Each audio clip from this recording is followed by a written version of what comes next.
The quality of my speaking voice is it's the product of two things that I'm not sorry for. One is that I was lucky enough to go to a Knicks game last night. Screamed for 100% of it. And then I got home and I was like, you gotta stop screaming. You're screaming too much. You're screaming instead of talking. You're too excited. And I was like, okay, I'm not gonna scream tonight. And then I got to witness the amazing performances that I saw tonight. And then I just kept screaming. I just never stopped screaming. And so this is what you get.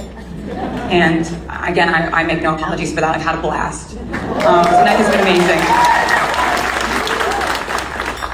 I want to begin by thanking the person who introduced and inducted me tonight. He thinks that this is the first time he has inducted me into something, but what he may not be taking into consideration is that through his decades of spellbinding storytelling, Steven Spielberg has unknowingly inducted me and countless others into his sacred club of expansive world building. From the time he was a kid, every time he dreamed something up, he wanted to do anything humanly possible to be able to show it to you. I watched his films pivot between different genres, action to sci-fi to historical epic to drama to comedy, romance, fantasy to musical, and I watched him ace every single genre. And that kind of limitless creativity isn't just inspiring to burgeoning filmmakers. Because of examples like Steven's, I trusted my imagination, regardless of if it was taking me somewhere new and uncharted. And then every time I dreamed something up, I wanted to do everything humanly possible to be able to play it for you. A few months ago, when the Songwriters Hall of Fame asked me about my heroes and the creatives who shaped my storytelling and who I might want to present this award to me, I said Steven's name. And about an hour later, to my absolute delight, I ended up on the phone with him and his legendarily effervescent wife, Kate Capshaw, who is here tonight. And he was telling me that yes, absolutely, he would be thrilled to be here. And I was completely blown away because, I mean, the man has a massive film called Disclosure Day that's coming out at midnight tonight. And he's still gonna agree to show up and do this for me a few hours before it comes out. Wouldn't that be impossibly hard to balance? Wouldn't that be too difficult scheduling-wise? I'm trying to give him an out. At which point, Kate said something I'll never forget. She said, good and true things are easy. And if I look back at my entire 23-year career in music, the ups and downs, the industry battles, the trials and tribulations, the tears and the cheers and the dogpiling of doubt, the criticisms, both fair and unfair, the complete loss of privacy, the world tours and the ego wars, and the twists of fate, the absolute magical chaos of this path that I chose when I was too young to remember it ever being a choice at all. Songwriting was the easiest thing I ever did. Not because it didn't take effort, it definitely did. Not that it wasn't frustrating at times, because it could be. And not that my songwriting didn't haunt me relentlessly until I cracked the perfect internal rhyme scheme for the third line of the second verse to the point where my teachers called me out in class for not paying attention, because that definitely happened. But when I say that songwriting was the easiest part for me, I think what I mean is that it was instinctual. No one taught me how to do it. I had to be taught how to entertain a crowd and learn choreography and be less annoying and navigate the industry and fiercely protect my own sanity. I had to learn all of that over time through difficult lessons and massive amounts of trial and error and chaos and calamity. But songwriting for me is pretty much the only thing I ever just naturally did. My parents tell me stories about driving home from taking me to see Disney movies. And in the theaters and noticing I was singing the songs on the way home from the film in the car. But I was changing the lyrics and the melodies to be about my own life. As a little kid, I loved to sing, I loved to do children's theater performances, but everything came together when I learned to play guitar at 12. I wrote my first song after learning my first 3 chords. It felt easy to work incredibly hard at this. It felt easy to nurture something I loved so much, to watch calluses form on the tips of my tiny fingers, and to become a constant observer of the human condition. Because people's feelings, passions, and motivations have always fascinated me. And it was easy to choose songwriting over everything else in my life.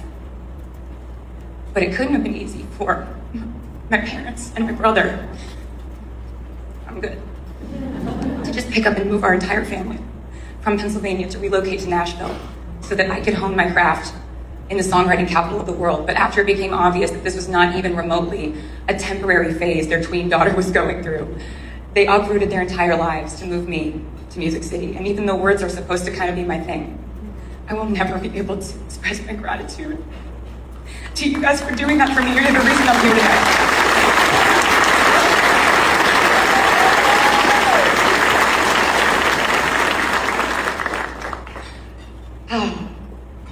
In Nashville, I took meetings and I played acoustic shows until I was able to secure a publishing deal.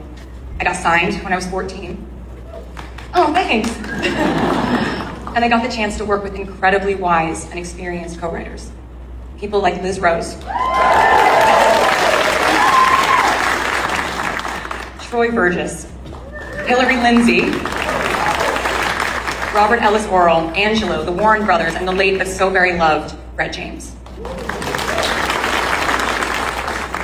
So I'd written over 100 songs on my own at that point. This would be my first experience co-writing. My parents had raised me to be over-prepared, show up early, never assume the world owes you anything. And I might have been 14 years old, but I didn't want anyone in a professional setting to treat me like a baby, or for these songwriters to think that I expected them to write songs for me to slap my name on. So at this point, I started to approach songwriting like a full-time vocation. And that didn't mean just showing up to my appointments and hoping that the ideas would show up too.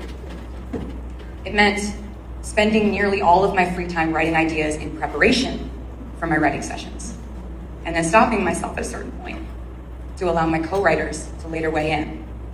So some of these ideas were 50% done, some were 75% done, some were just a hook with lyrics and a melody or a chorus. I stockpiled them so that when I went into a writing session with a co-writer, I'd play them and sing them a few of these ideas, sort of like it was a pitch session.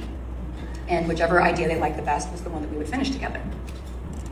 I kept long lists of words that I loved, and I added to it every time I thought of a new one. I developed a serious fixation on alliterations and juxtaposition, and I wrote poems when I didn't have the right melody yet. When I was inspired by my own life, my curiosities about the world, or my very dramatic but extremely dire crushes on boys at school who had never even once talked to me, I wrote about that. But if I wasn't inspired by my own life, I'd use other methods to spark my imagination. I figured if the idea doesn't come to you, you have to become your own search party and go find it. Oftentimes, I'd put a movie on. I'd pause a scene and try to write a song from each character's perspectives. Even the villain. I'd explore what they were going through and try to say it in a vernacular that that character might use. And this is how I learned that every person has a self-constructed justification system that they live by. And we each get to decide what choices we're willing to condone in ourselves. We each decide what we see as good and true, fair and right. And so, with my metaphorical Mary Poppins bag of hooks, choruses, and bridges, and my non-metaphorical backpack from sophomore year of high school, I'd walk into my writing sessions on Music Row. And one of my favorite stories from this time in my life was when I got a chance to write with one of my favorite songwriters of all time, Craig Wiseman. Yep. Craig is an absolute savant of a writer, but he's also one of the funniest people I've ever met too, so I know that I can tell this story. I brought in about 5 different semi-formed songs that I thought were really strong. Because it was Craig Wiseman, I led my pitch with a song I really thought was special. It was pretty much done except for a few lines in the bridge.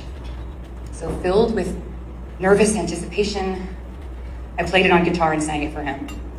And when I finished, he very kindly told me that he thought it was good, but he didn't really get it, and he'd love to hear the other ideas I brought.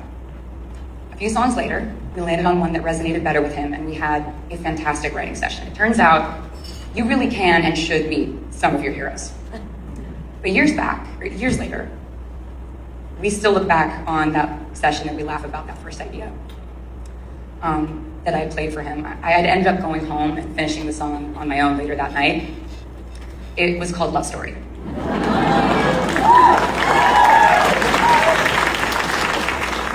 Finishing that song that night was me trusting my instincts as a writer.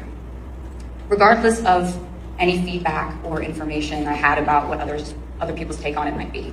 I think now more than ever, in an industry that seems to be consumed by metrics, data, analytics, and we're all trying to predict whether something will trend or not. Like, writers need to trust their human intuition.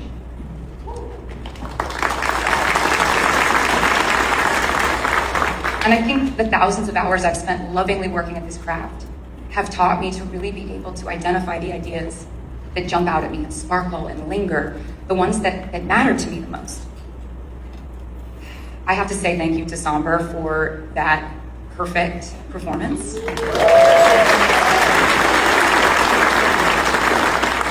And his writing is so exceptional that it makes me actually envious, and I love that feeling. He's gonna be the top of my Spotify Wrapped this year, guaranteed. Like, it's locked, it's in the bag. And a lot of my late night debates with my friends about the state of the music industry involve me saying very loudly, Somber is the future, and he does it all on his own, and he doesn't need AI. The kids are fine.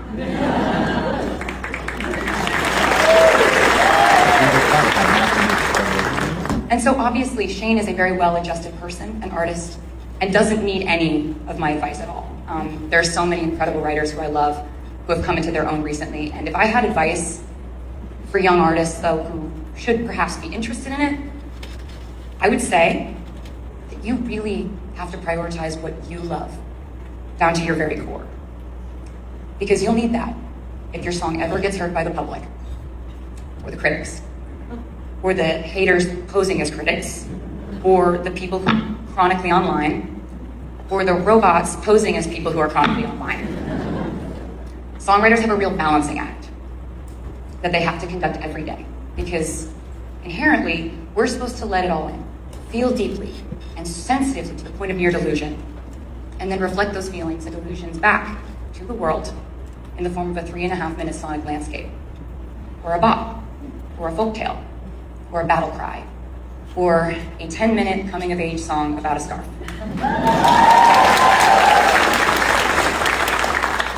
So it's hard to harden yourself to certain brutal elements of this world, but allow me to now make a hard pivot and pull out a quote I love from the show Yellowstone. When father says to his son, it's the one constant in life, son. You build something worth having, somebody's gonna try to take it. Thank you. Thank you very much. Thank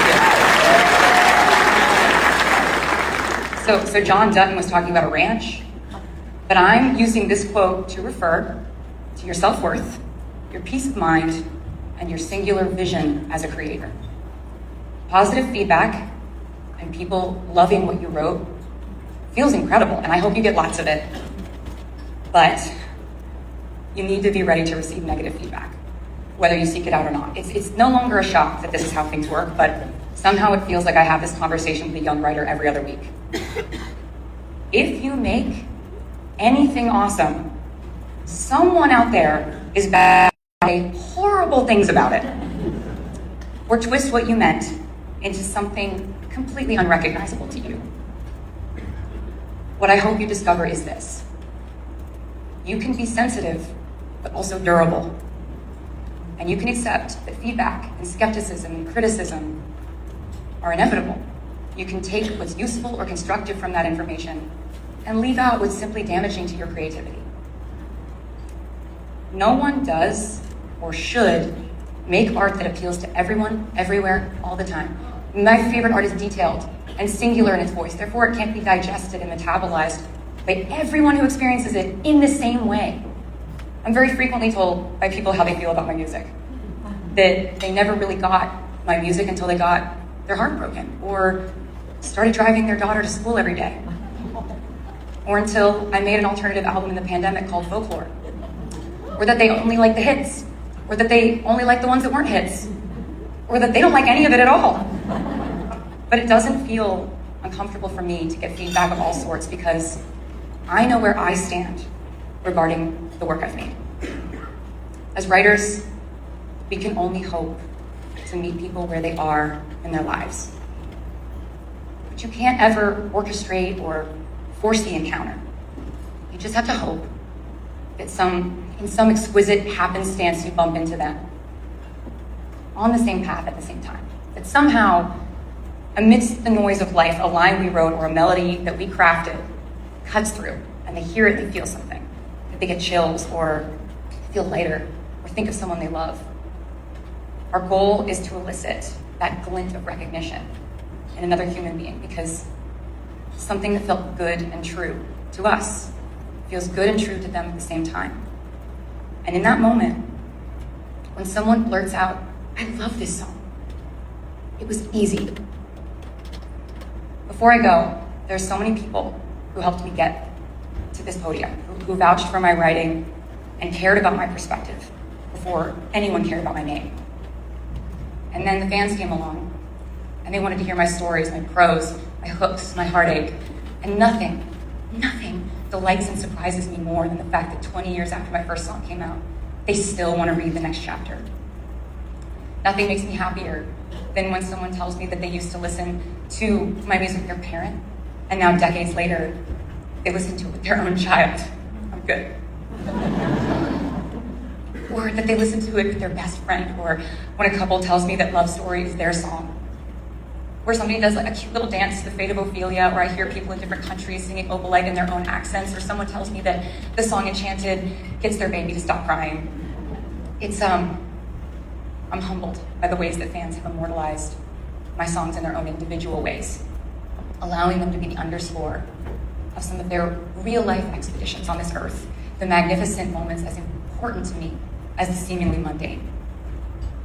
Lastly, I know that when it comes to legacy, there are so many songwriters who have had such remarkable careers before me, and I know that the Songwriters Hall of Fame could have chosen any of these deserving and brilliant writers to receive this honor this year, but you chose to include me in this group of exemplary songwriters to be inducted into the Hall of Fame class of 2026 tonight. So I want to thank the voters for celebrating and honoring the best and truest parts of my life. I will be forever grateful. Have a good night, guys. Thank you.